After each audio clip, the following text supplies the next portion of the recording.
Singapore swept the top awards at the recent 10th Shell Eco Marathon Asia, and that was held in Kuala Lumpur. The competition saw students from all around Asia design and build ultra-energy efficient cars and then race to see which one can travel the furthest on 1 litre of fuel.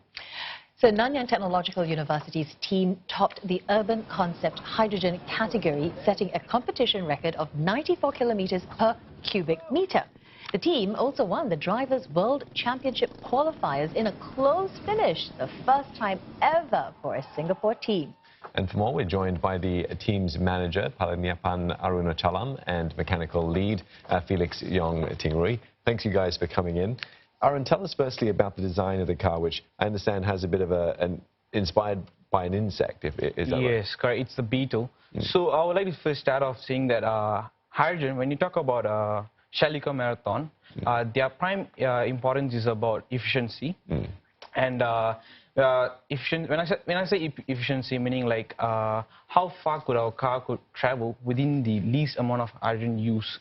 So for that, we started to look for inspirations from Mother Nature itself, like the birds and the insects. They tend to have naturally built aerodynamics, and therefore we actually focus on this beetle, and that's how our unique design for our bubble roof came about. And we believe that was one of the reasons for us to win the design award in Shell Eco Marathon Asia. Okay, so that is the physical structure we just saw there of the car, right? But you also have the materials that you brought in of the car. Why don't you tell us a little bit about, the material that you have in front of you? All right. So okay. So who wants to go first? Okay, Felix, why don't you go? So maybe I'll go first about this too. Okay. Right. So what I have here is the hydrogen fuel cell. And we can think of this as like the power supply for the vehicle itself. So what it does is it takes in hydrogen gas as the fuel, and as well as oxygen from the air around us. And what it does is it produces the electricity that powers the vehicle. Yes. So from here, it actually produces this electrical energy, and it's used to charge this up. So this is the supercapacitor. It's like a battery that stores the electricity that is generated from our hydrogen fuel cell, and it powers the motor of our vehicle. I would imagine that one of the most important things when it comes to being efficient is the weight of the vehicle, because that's going to play an important part in, how efficient it can be. So tell us a bit about the materials of the rest of the vehicle that you were making. Okay, I would like to start off with the biggest part of the car, which is the chassis, or in other words, the structure of the car. Is actually it's a big effort to design this structure, and at this point of time I would like to thank my previous NV 10 members or Nanyang Venture 10 members for taking in a lot of effort to design that chassis, like the choice of the material they use, which is the Kevlar carbon hybrid material, and it actually contributed a lot in the strength weight ratio.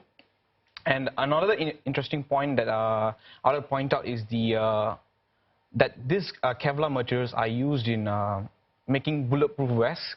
And why I'm pointing out this is because this actually improves the impact resistance of the car.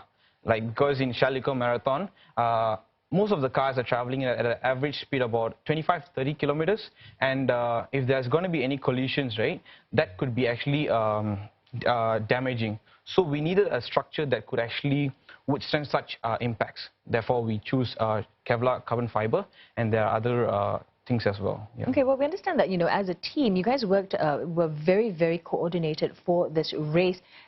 How did you all manage to practice, and what were some of the other challenges that, you faced, and, how did you guys overcome that? So for this competition itself, we did not actually intentionally practice to like get our teamwork or coordination, but rather in the months leading up to the competition itself, we have been trying very hard to like improve the performance of our vehicle. And during the process, we have organized like weekly practice sessions by conducting test runs in the lab, around our car park, around the lab. So from there, our team actually learned how to perform their tasks, as well as to get more familiar about the car itself, so that they can prepare for the actual race itself. What were some of the challenges that, you guys had to overcome then? All right. So I think one of the biggest challenges that we had to face was to strike a balance between our academics as well as the competition itself. Because the competition itself requires a lot of time to prepare. And our team members had to come in early in the day, and they often stayed till very late at night in the lab just to tweak the performance of the car and to get it to the current performance that it can achieve. So from here, we actually learn to, we still have to, You still had to juggle Yes. the competition as well as your studies. But, thank you so much for coming in. Congratulations. We also understand that, you're also going to be facing off against the best in the urban concept teams in the Drivers' World Championship in London. Good luck on that as well. Thank you very much for coming in and speaking to us. We've been speaking to Palanaipan Arunchalam and Felix Yong from NTU.